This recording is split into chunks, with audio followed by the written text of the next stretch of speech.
So good morning to all. आज की video में रहने वाले हैं 10 एसआरटी के क्वेश्चन। पिछले वीडियो पे आप सभी लोगों का रिस्पांस इतना अच्छा नहीं रहा, सो उसके हिसाब से मैं ये 10 क्वेश्चन की वीडियो बना रही हूँ। ये मैं उन लोगों के लिए बना रही हूँ जो मेरे रेगुलर व्यूवर हैं, जो कहते हैं कि दीदी आप और क्वेश्चन की वीडियो बनाओ। तो वीडियो उन लोगों के लिए रहने वाली। तो आज की वीडियो में हम सिर्फ 10 क्वेश्चन करेंगे क्योंकि मेरे भी कुछ एग्जाम है, मैं भी एक स्टूडेंट हूँ। सो चलिए क्वेश्चन नंबर 1 से स्टार्ट करते हैं। सो क्वेश्चन नंबर फर्स्ट पढ़ते हैं। While returning home from a late night movie he notice two man pulling a women into a dark alley. कि वो लास्ट एक मूवी देख के आ रहा था शाम को, उसने देखा कि दो आदमी एक वुमेन को एक अंधेरे में घसीट कर लेके जा रहे हैं, तो वो क्या करेगा। सो ऑप्शन नंबर फर्स्ट है runs to the nearest police station, कि पास वाले पुलिस स्टेशन में जाएगा और जो रिपोर्ट है, जो भी इंसिडेंस हुआ है उसकी रिपोर्ट दर्ज करवा देगा। Shouts loudly to the other alert other, कि दूसरों को अलर्ट कर देगा, उनकी तरफ भागेगा और जो वोमेन है उसको रेस्क्यू कर लेगा। ऑप्शन नंबर सी है अपना बिजनेस, मतलब माइंड हिज ओन बिजनेस, खुद के काम से काम रखेगा और जल्दी से वहाँ चला जाएगा कि वो उसमें इन्वॉल्व न हो जाए उस प्रोसेस में, इसलिए। ऑप्शन नंबर 4 है takes out of his phone to record the incidents as proof for the police, कि पुलिस के लिए ये जो प्रूफ है ये रिकॉर्ड करने लग जाएगा। तो इसमें से चारों ऑप्शन आप देख सकते हो। ऑप्शन नंबर बी ज़्यादा करेक्ट होगा क्योंकि वो अलर्ट कर देगा, पास वाले लोगों को भी अलर्ट कर देगा, खुद उनकी तरफ दौड़ेगा। वो पुलिस का वेट नहीं कर सकता। ये एक ऐसी सिचुएशन है जिसमें आप पुलिस का वेट नहीं कर सकते, आपको खुद ही एक्शन लेना पड़ेगा। सो ये एसआरटी के क्वेश्चन में मोस्टली आपको ही एक्शन लेना पड़ता है, इसीलिए ये क्वेश्चन आपसे पूछे जाते हैं। सो option number question number first का ऑप्शन बी करेक्ट होगा। बाकी आपको जो सही लगे वो आप वो कमेंट में बता देना। नेक्स्ट क्वेश्चन देखते हैं, ये आप वो देख सकते हो explanation. So question number second है during a critical college exam, एक कॉलेज एग्जाम के दौरान his desk partner ask him for the answers to the pass, if he refuses his friend will fail. कि एक कॉलेज का exam हो रहा है और आपका दोस्त आपसे क्वेश्चन पूछ रहा है, लाइक डेस्क पार्टनर, आप दोनों सेम ही डेस्क पर बैठे हो और अगर आपने उसको क्वेश्चन नहीं बताया तो वो फेल हो जाएगा। तो आप क्या करोगे, उसको आंसर दिखा दोगे कि फ्रेंड फेल ना हो। सेकंड है कि उसको इग्नोर करोगे और जो बाद में एग्ज़ाम होगा, लाइक आपको पता है कॉलेज के एग्ज़ाम में फेल हो जाने के बाद में एग्ज़ाम दोबारा होते हैं, तो दूसरे उस दोबारा एग्ज़ाम जो होगा उसकी तैयारी करवाने में आप उसकी मदद करोगे। ऑप्शन नंबर सी है कि जो इन्विजिलेटर है आप उसको बता दोगे। डी है कि आप है ना उसको गलत आंसर बता दोगे उसको सबक सिखाने के लिए। तो ऐसा मोस्टली टॉपर लोग करते हैं, कॉलेज स्कूल टाइम में भी करते थे, कॉलेज टाइम में भी। तो ये ऑप्शन होगा गलत, डी कि किसी को गलत आंसर आपको बताना ही नहीं है। अगर बताना है तो सही बताओ, नहीं तो मत बताओ। रियलिटी में आप उसको आंसर दिखाओगे, ये तो आप सभी को भी पता है, मुझे भी पता है, आपको भी पता है। अगर आपके दोस्त के पास आपको वो क्वेश्चन आता है, आपके दोस्त को नहीं आता, तो आप उसको बताओगे। लेकिन इन रियलिटी आप ये एयरफोर्स का एसआरटी है, वो आपकी सिचुएशन आपके सामने ऐसी ही रख रहे हैं, तो आपको ऑप्शन नंबर बी चूज करना होगा। ए क्यों नहीं करना होगा एंड सी क्यों नहीं करना होगा कि अपने फ्रेंड की जल्दी से ऐसे रिपोर्ट थोड़ी ना, क्या पता उसकी क्या इमरजेंसी रही हो कि वो पढ़ ना पाया हो। सो ऑप्शन नंबर सी भी गलत होगा फर्स्ट, इसलिए ये हम रियल लाइफ में उसको दिखा सकते हैं आंसर, लेकिन बट इन एसआरटी आपको ऐसे पोर्ट्रेट नहीं करना है। आपको एक अच्छे ह्यूमन बींग की तरह पोर्ट्रेट करना है कि जैसे कि आपको पता है चीटिंग गलत बात है, तो आप वहाँ उसको चीटिंग करवाओगे तो आप भी खुद उसमें इन्वॉल्व हो जाओगे रॉन्ग वर्क में। सो वो आपकी यही देखने के लिए आपको ये क्वेश्चन दे रहे हैं कि आप कैसे सोच सकते हो। तो इसका ऑप्शन नंबर बी करेक्ट होगा। एक्सप्लेनेशन आप देख सकते हो, बाकी मैंने समझा भी दिया है। नेक्स्ट क्वेश्चन देखते हैं, क्वेश्चन नंबर 3।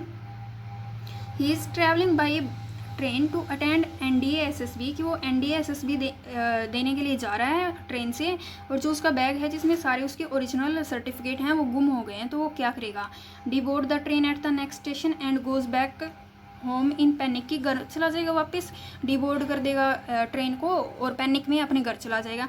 बी है कि एक ऑनलाइन पुलिस कंप्लेंट फाइल कर देगा, वो जो एसएसबी सेंटर पर चला जाएगा और अपनी सिचुएशन है वो उनको समझा देगा और जो एफआईआर की कॉपी है वो उनको दिखा देगा। ऑप्शन नंबर सी है कि अपना एसएसबी अटैम्प्ट कैंसिल कर देगा और नेक्स्ट बैच के लिए प्रिपेयर करेगा। तो ये तो पहले ही गलत हो गया। आपने इतनी मेहनत से अपना रिटर्न एग्जाम निकाला है, तो आप एसएसबी, बच्चों का रिटर्न क्लियर नहीं होता और आप एसएसबी छोड़ने की बात कर रहे हो, तो ये तो गलत हो गया। ऑप्शन सीधा ही दिख रहा है। लास्ट है कि को पैसेंजर के साथ फाइट करेगा और उनको ब्लेम करेगा कि उन्होंने आपके डॉक्यूमेंट थोड़ी ना लिए हैं, जो आप उनको ब्लेम करोगे। एंड फर्स्ट ए में भी ये पैनिक वाला ऑप्शन आ गया, तो ये गलत होगा। ऑप्शन नंबर बी करेक्ट होगा कि आप एक ऑनलाइन जो कंप्लेन है वो रजिस्टर करोगे और अपने एसएसबी बोर्ड की तरफ जाओगे और जो एफआईआर की कॉपी है वो आप दिखा दोगे। अब नेक्स्ट क्वेश्चन देखते हैं। सो क्वेश्चन नंबर 4 देखते हैं। A wildfire is rapidly approaching his village, कि उसके विलेज में है ना जो वाइल्ड फायर है वो लग गई है, जंगल में आग लग गई है, तो he can either save his trapped elderly neighbour, कि वो अपने बूढ़े जो उसके पड़ोसी हैं उसको बचा सकता है जो कि चल नहीं सकता, और अपनी जो फैमिली की लाइफ टाइम सेविंग है वो उसको बचा सकता है जलने से, लाइक उन्होंने जो भी पैसे जो भी कैश जो भी जोड़ के रखा होगा अपने लिए तो उसको बचा सकता है, या फिर उस बूढ़े मतलब बूढ़ी औरत या फिर बूढ़ा आदमी आप कोई भी लगा लो उसको बचा सकता है जो कि चल नहीं सकता, तो उसको एक ही बचाना है इनमें से, तो वो क्या करेगा। सो ऑप्शन नंबर फर्स्ट क्या बता रही थी मैं कि वो अपनी लाइफ टाइम की सेविंग है उसको बचा कर रखेगा और जो अपना नेबर है उसको छोड़ देगा। तो ऑप्शन नंबर बी है कि अपने जो बूढ़ा जो नेबर है वो चल नहीं सकता उसको बचाएगा और जो अपनी लाइफ टाइम सेविंग है उसको जल जाने देगा, जो भी पैसे वगैरह कैश वगैरह है उनके पास, तो वो दोनों को बचाने की कोशिश करेगा, रिस्क लेगा अपनी लाइफ को, और या तो फेल हो जाएगा, किसी को भी नहीं बचा पाएगा। जो अपनी जो ज़िंदगी है वो भी रिस्क पर लगा देगा, दोनों चीज़ों में से किसी को भी नहीं बचा पाएगा। एंड ऑप्शन नंबर डी है कि वहाँ से भाग जाएगा विदाउट हेल्पिंग एनीवन। तो ऑप्शन नंबर डी तो गलत हो गया, आप बिना किसी के हेल्प करे ऐसे थोड़ी ना भाग सकते हो, आपको रिस्पॉन्सिबिलिटी दी गई, आपको उसको पूरा करना पड़ेगा। फर्स्ट देखो सी है ट्राई, अगर वो कुछ भी बचा नहीं पाया इनमें तो है नहीं, आपने क्वेश्चन पढ़ा होगा तो उसको एक ही चीज़ करनी है। देखो he has time to do only one, उसके पास एक ही चीज़ करने का टाइम है, तो वो क्या करेगा। तो बी ऑप्शन करेक्ट होगा, ए भी गलत होगा। बी इसलिए कि वो जो बूढ़े औरत है या फिर बूढ़ा जो आदमी है वो चल नहीं सकता, आपको उसको बचाना ज़रूरी है, क्योंकि अगर आपके सामने एक ऐसी सिचुएशन आ जाए कि आपको पैसे बचाने हैं या फिर किसी की जान बचानी है तो आप किसी की जान बचाने को ही प्रायोरिटी दोगे, तो ऑप्शन नंबर बी करेक्ट होगा, ए करेक्ट नहीं होगा। हाँ ये बात है कि आपने जो सेविंग्स है वो भी बहुत मेहनत से कमाई है, लेकिन पैसे दोबारा आ जाएंगे, किसी की लाइफ दोबारा नहीं आ सकती, so option number B correct होगा। ये नेगेटिव एसआरटी है, तो जो भी कह रहे थे कि नेगेटिव एसआरटी के क्वेश्चन लाओ, तो ये सभी नेगेटिव एसआरटी के क्वेश्चन हैं, मतलब कुछ मेनली नेगेटिव एसआरटी के हैं, कुछ बाकी ऐसे नॉर्मल क्वेश्चन हैं। तो नेक्स्ट क्वेश्चन देखते हैं, क्वेश्चन नंबर 5, ये देख सकते हो आप, ये मैंने बताया है वही, किसी की लाइफ ज़्यादा इंपॉर्टेंट होती है ना कि पैसे। सो क्वेश्चन नंबर 5 है, he is leading a trekking team in the mountain when one of the team member twisted his ankle badly and can not walk he, कि वो एक ट्रैकिंग कर रहा है माउंटेन पर, वो एक टीम है उनकी और उनमें से एक का एंकल जो पैर के नीचे होता है ना, एंकल आपको पता होगा, एडी होती होगी, मुड़ जाता है पूरी तरीके से और वो चल नहीं सकता, आप क्या करोगे। Live the injured member behind, तो उसको पीछे क्यों छोड़ोगे आप, ऐसे है ना थोड़े से ही ऑप्शन पढ़ने से आपको पता चल जाता है कि गलत है। बाकी आपकी बार आपको थोड़ा ध्यान से पढ़ना होगा, क्योंकि आपकी बार नेगेटिव एसआरटी की जो क्वेश्चन है बीच बीच में वो इंक्लूड कर रहे हैं, मोस्टली सारे तो नहीं लेकिन कुछ क्वेश्चन इंक्लूड कर रहे हैं, तो आपको ऑप्शन पूरा पढ़ना पड़ेगा। यहाँ मुझे प्रैक्टिस है तो इसलिए मैं सीधे एलिमिनेट कर रही हूँ। सो ऑप्शन नंबर बी है कैंसिल द ट्रैक को कैंसिल क्यों करेगा, अगर आप गए हो वहाँ पे ट्रैकिंग करने तो कैंसिल क्यों करेगा। ऑप्शन नंबर सी है प्रोवाइड इमीडिएट फर्स्ट एड, तो ये ऑप्शन सही है कि वो उसको फर्स्ट एड प्रोवाइड करेगा और उसका एक टेम्परेरी स्ट्रक्चर तैयार करेगा अपनी टीम के साथ और उसको अपने साथ वापस ले जाएगा सेफली। और डी है ब्लेम, दूसरों को ब्लेम क्यों करना आपको, तो ऑप्शन नंबर सी करेक्ट होगा। आप पूरे ऑप्शन पढ़ के ही आंसर देना, मैं पहले बता रही हूँ, मेरी प्रैक्टिस है तो मैं जल्दी जल्दी ऑप्शन एलिमिनेट कर रही हूँ, बाकी आप पढ़ के ही आंसर देना। नेक्स्ट क्वेश्चन देखते हैं, question number 6। So question number 6 में क्या है कि during a live military operation, एक जो लाइव मिलिट्री ऑपरेशन के दौरान his CEO orders him to fire on a building, तो जो सीईओ है वो ऑर्डर करता है कि एक बिल्डिंग पर फायर करो जहाँ नॉन टेररिस्ट इज हाइडिंग, कि एक वहाँ पर कोई जाना माना जो टेररिस्ट है वो छुपा हुआ है, but there are verified innocent civilian वो इनसाइड वो विल डाई, कि उसके अंदर सिविलियन भी हैं, मासूम सिविलियन जो कि मर जाएंगे अगर आपने फायरिंग की तो। ही डज नॉट फायर, तो जो टेररिस्ट हैं वो स्केप हो जाएगा, मतलब भाग जाएगा और दूसरे ज़्यादा लोगों को मारेगा। तो इसमें आपको कौन सा ऑप्शन करेक्ट करना है। तो मैं पहले एक बात बताता हूँ, आपका सीईओ जो भी ऑर्डर देगा वो कुछ सोच समझ के ही देगा, उसकी रैंक आपसे कितनी ऊपर है वो इतने, तो आपके सीईओ सर जो भी ऑर्डर देंगे तो वो बिल्कुल सही ही ऑर्डर देंगे, कोई गलत ऑर्डर वगैरह नहीं देंगे। तो पहले ऑप्शन पढ़ लेते हैं, डिसोबे द कमांडर ऑर्डर, तो आपका जो कमांडर है उसकी ऑर्डर आप डिसोबे करोगे क्या बताना मुझे। फॉलो द ऑर्डर को फॉलो करोगे, फायर एट द बिल्डिंग पर फायर करोगे, एलिमिनेट द थ्रेट की जो खतरा है उसको ख़त्म कर दोगे, काजिंग सिविलियन कैजुअलिटी की जो चाहे उनकी मौत हो जाए जो भी सिविलियन है तो आप क्या ऐसा काम करोगे। एंड ऑप्शन नंबर सी है कि डिले द अटैक को ही डिले कर दोगे while arguing with the commander, की कमांडर के साथ आप आर्ग्यू करते रहोगे, बहस करते रहोगे और जो अटैक है उसको डिले कर दोगे। Desert to avoid making a difficult decision. इसकी हिंदी आपको देखनी है तो ये देख सकते हो, मुश्किल फैसला लेने से बचने के लिए अपना पद छोड़कर भाग जाओगे। तो ये तो अपनी रिस्पॉन्सिबिलिटी से भागना हो गया। ऑप्शन नंबर डी भी गलत। डिले द अटैक, अटैक को भी क्यों डिले करना, डिसोबे अपने कमांडर को भी डिसोबे क्यों करना, ऑप्शन नंबर बी करेक्ट होगा। अब आप लोग कहोगे कि उसमें सिविलियन भी हैं, क्या उनकी लाइफ इंपॉर्टेंट नहीं है? हाँ बिल्कुल उनकी लाइफ इंपॉर्टेंट है, लेकिन आप देखो अगर हमने टेररिस्ट को छोड़ दिया, टेररिस्ट फिर मान लीजिए उस बिल्डिंग में 10 सिविलियन हैं, उन सिविलियन के लिए हमने एक टेररिस्ट को छोड़ दिया, तो वो एक टेररिस्ट आपको पता है कितने लोगों को मारेगा, वो 10 के 100 को भी मार देगा, तो फिर क्या फ़ायदा हुआ उसको छोड़ने का। तो आपका जो पहला काम होना चाहिए वो टेररिस्ट को एलिमिनेट करना है। तो ऑप्शन नंबर बी करेक्ट होगा। आई होप क्वेश्चन नंबर 6 आपको समझ में आ गया होगा। इसमें आपको नेशनल सिक्योरिटी का भी ध्यान रखना है। So option number B correct होगा, समझ में आ गया होगा ये। नेक्स्ट क्वेश्चन देखते हैं, question number 7। He is appointed as the captain of the football team. उसको फुटबॉल टीम का कैप्टन अपॉइंट कर दिया जाता है, but 2 senior players refuse to cooperate with him. 2 senior player हैं वो मना कर देते हैं उसके साथ कोऑपरेट करने के लिए, because they wanted the captaincy he, कि वो खुद कैप्टन बनना चाहते थे और वो उसके साथ रिफ्यूज़ कर दिया कि हम नहीं खेलेंगे, या फिर जो भी कोऑपरेट फुटबॉल मैच के अंदर कोऑपरेट नहीं कर रहे। तो आप क्या करोगे? Complaint to the sport coach, कि जो स्पोर्ट्स का आपका जो कोच साहब हैं उनसे आप उसके वो कंप्लेन करोगे। Ask him to suspend the senior players, कि उनको सस्पेंड करने के लिए कहोगे।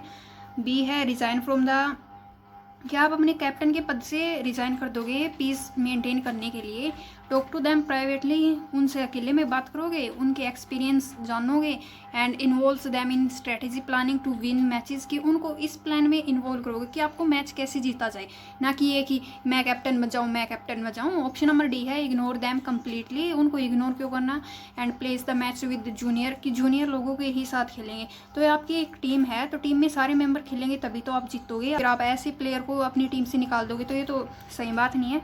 सो ऑप्शन नंबर बी डी गलत हो जाएगा। ऑप्शन नंबर सी करेक्ट होगा, कि उनके साथ आप पर्सनल में बातें करोगे कि क्या इशू है, आपको कैप्टन क्यों बनना है, या फिर जो उनके अनुभव को महत्व दोगे और जो मैच कैसे जीता जाए इस पे आप प्लानिंग करोगे। ऑप्शन नंबर बी अपने रिजाइन क्यों कर दोगे? भाई आपको ये पद मिला है तो कोई सोच समझ कर ही मिला होगा। ऑप्शन नंबर 1 आपको कंप्लेन नहीं करनी। सो ये आप इसकी एक्सप्लेनेशन देख सकते हो। एंड क्वेश्चन नंबर 8 देखते हैं। क्वेश्चन नंबर 8 में क्या कह रहा है कि he is driving a critical patient to the hospital, कि कोई क्रिटिकल पेशेंट है वो उसको हॉस्पिटल लेकर जा रहा है, तो एक अर्थक्वेक स्ट्राइक हो गया है और जिसने कि रोड को तोड़ दिया है, तो वो he can turn back to the safety but the patient will die, कि वो सेफ्टी से पीछे मुड़ तो जाएगा लेकिन जो पेशेंट है वो मर जाएगा। और क्रॉस ये हाईली अनस्टेबल ब्रिज, की जो एक हाईली अनस्टेबल ब्रिज है उसको क्रॉस करेगा, कि जिसका कारण ये भी हो सकता है कि वे दोनों नदी में जाके गिर जाएं, क्रैश हो जाएं। तो आप क्या करोगे? नहीं, वो क्या करेगा? तो ऑप्शन पढ़ते हैं। टर्न बैक टू सेफ्टी, कि वापस मुड़ जाएगा। इंश्योरिंग हिज ओन सर्वाइवल, कि खुद की जान की परवाह करेगा, पेशेंट की जान की परवाह नहीं करेगा, चाहे पेशेंट को कुछ भी हो जाए। बी देखते हैं। Drives on to the unstable bridge, की जो अनस्टेबल ब्रिज है उसके ऊपर ड्राइव करेगा, दोनों की लाइफ को रिस्क करेगा और जो हॉस्पिटल पहुंचने की कोशिश करेगा। एंड ऑप्शन नंबर सी है कि कार को रोक देगा जो टूटा हुआ रोड है और रेस्क्यू टीम का वेट करेगा वो कब आएगी। ऑप्शन नंबर डी है कि कार को है ना छोड़कर चला जाएगा फुट पर। तो आपको छोड़ना क्यों? आप यहाँ पर अपनी रिस्पॉन्सिबिलिटी से भाग रहे हो, तो कार को स्टॉप कर दोगे क्रैक्ड रोड में, तो जिसकी आपको पता है वेदर पहले ही से खराब है, अर्थक्वेक आ गया, तो जो रेस्क्यू टीम है उसको आने में टाइम लगेगा। सो ऑप्शन नंबर बी है। देखो वो अनस्टेबल ब्रिज है, उसमें नहीं पता कि वो जिंदा रहेगा या फिर बचेगा या फिर मरेगा, तो ऑप्शन नंबर बी करेक्ट है। क्योंकि देखो वो ट्राई एंड रीच, उसने कोशिश तो की हॉस्पिटल पहुंचने की। अगर आप खुद एक जगह पे बैठ के आप ये सिचुएशन इमेजिन करो कि मेरा फेस टू क्लियर हो जाए, मेरी रनिंग की सोचो आपकी मेरी रनिंग क्लियर हो जाए। जब तक आप रनिंग नहीं करोगे आप रनिंग कैसे निकाल लोगे? तो कुछ सोचने वाली बात है। तो वो कोशिश तो करेगा हॉस्पिटल पहुंचने की, वो बची है ना बची वो तो दूसरी बात है, लेकिन उसने कोशिश ही नहीं की। यही ऑप्शन करेक्ट होगा। अगर वो कोशिश ही नहीं करेगा तो वो नेगेटिव सेंस में जा रहा है, वो ऑप्शन होगा इनकरेक्ट। ऑप्शन नंबर ए भी इनकरेक्ट होगा, कि वो है ना उसको खुद की जान की परवाह होगी, दूसरों की जान की परवाह नहीं है। तो एसआरटी में आपको खुद की जान की इतनी ज़्यादा परवाह नहीं करनी जितनी दूसरों की जान की परवाह करनी है। सो क्वेश्चन नंबर 8 का ऑप्शन नंबर बी करेक्ट होगा। एक्सप्लेनेशन आप देख सकते हो, कैलकुलेटेड रिस्क लेना पड़ेगा यहाँ पर आपको, जो मैंने बताया है ऊपर वही बात है। सो क्वेश्चन नंबर 9 देखते हैं। He was travelling on a lonely road at night, तो उसकी मोटरसाइकिल है, उसमें जो फ्यूल है वो ख़त्म हो जाता है, पास 5 किलोमीटर तक कोई भी पेट्रोल पंप नहीं है। वो क्या करेगा, रोड के किनारे बैठ जाएगा और डर के कारण रोने लग जाएगा। तो रोना तो आपको है ही नहीं किसी भी सिचुएशन में। बी, इसमें क्या है, कायरता, आपकी जो कायरता है वो शो हो रही है कि आपके अंदर करेज नहीं है। कोई भी सिचुएशन या फिर कोई भी प्रॉब्लम आपके सामने आती है तो आपको उससे लड़ना आना चाहिए। तो ये ऑप्शन नंबर ए इसलिए गलत होगा। बी में है कि अपनी जो बाइक है उसको अच्छी तरीके से पार्क करेगा और एक कोई भी पास में जो भी व्हीकल जा रहा है उससे कोई भी राइड लेगा, लिफ्ट लेगा और पास के जो पेट्रोल पंप है वहाँ पहुँचेगा और फ्यूल लेके आ जाएगा। And question option number C है कि जो मोटरसाइकिल है उसको परमानेंटली वहीं पर छोड़ देगा। तो वो आपकी खुद की वैल्यूएबल चीज़ है, तो आप उसको वहाँ पर ऐसे छोड़ नहीं सकते। उसको छोड़े बिना आप कैसे आ जाओगे। सो ऑप्शन नंबर डी है कि बाइक को 5 किलोमीटर तक उसको पुश करता रहेगा बिना किसी मदद के, और वो भी अंधेरे में। तो अंधेरे में ये प्रैक्टिकली पॉसिबल नहीं है कि आप 5 किलोमीटर तक अपनी बाइक को ऐसे ही पुश करते रहो। सो ऑप्शन नंबर बी है, ये प्रैक्टिकल भी है, ज़्यादा लॉजिकल भी है। तो ऑप्शन नंबर बी करेक्ट होगा क्वेश्चन नंबर 9 का। नेक्स्ट देखते हैं, नेक्स्ट क्वेश्चन है क्वेश्चन नंबर 10। इसके एक्सप्लेनेशन आप देख सकते हो। प्रैक्टिकल इंटेलिजेंस, यहाँ तो गाड़ी वो एक एनर्जी वेस्ट हो जाएगी आपकी 5 किलोमीटर तक। वही मैंने बताया है कि इतना तो प्रैक्टिकल नहीं है, अगर 1-2 किलोमीटर हो तो बात अलग है। सो क्वेश्चन नंबर 10 है, ही इज़ ए पायलट। वो एक पायलट है और उसकी जो एयरक्राफ्ट है उसमें ड्यूल इंजन फेलियर आ गया है, और वो भी एक जो ऐसी सिटी के ऊपर आ गया है जिसमें बहुत ज़्यादा पॉपुलेशन रह रही है। तो क्या तो वो इजेक्ट आउट कर सकता है वहाँ प्लेन से? अगर वो इजेक्ट आउट करेगा तो वो प्लेन क्रैश होगा, जिसकी आपको पता है पायलट इजेक्ट आउट कर देता है किसी भी प्लेन से तो प्लेन आके जाके क्रैश हो जाता है। तो वो एक स्कूल के ऊपर क्रैश हो जाएगा जिसमें कि 1000 बच्चे पढ़ रहे हैं, उनके ऊपर जाके क्रैश हो जाएगा।